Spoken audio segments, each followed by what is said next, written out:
Ikaw ba tong taong to ngayon? Ano ba to? Mahirap pag-inventory. Mahirap din mag-track ng mga item. Daming nawawala. Wala rin QR para mas madali silang matrack. Tapos, manual pa. Sa papel lang may gumagawa. Napag-iwanan na kami ng panahon. Sana merong inventory system na mas mapapadali yung pag-inventory namin. Lord, sana magkaroon kami ng system na mas mapapadali yung trabaho namin. Pues, meet our system lag and track. Yung bagong web app namin para sa mga sawang-sawa na sa manual at papel. Hirap ka ba mag-track ng gamit? Pues, lahat ng items may QR code. I-scan mo lang and then boom, alam mo na kaagad kung saan, kanino at kailan hiniram. Naliligaw ba ang mga supplies? Nagkakamali sa record?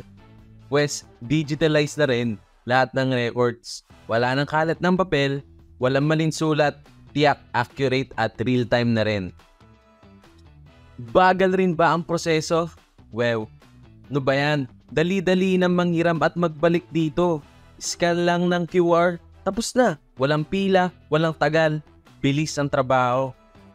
Bukod doon, ano ba ang makukuha mo? Isa pa, accurate location. Di na mawawala ang gamit mo. Alam mo na lagi kung nasaan.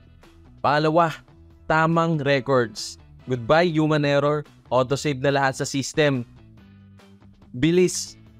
Transactions, walang daya, walang kalokohan. Accountability, level up.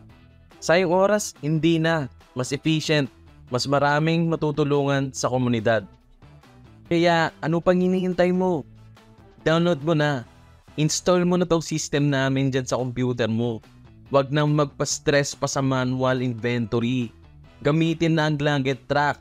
Modern, efficient at user-friendly pa.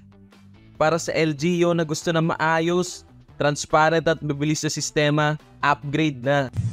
Wow! Dahil sa lag and track, di na ako namrong problema sa pag-track ng item ko. Dali na rin kasi digitalized na rin. Subukan na ang lag and track.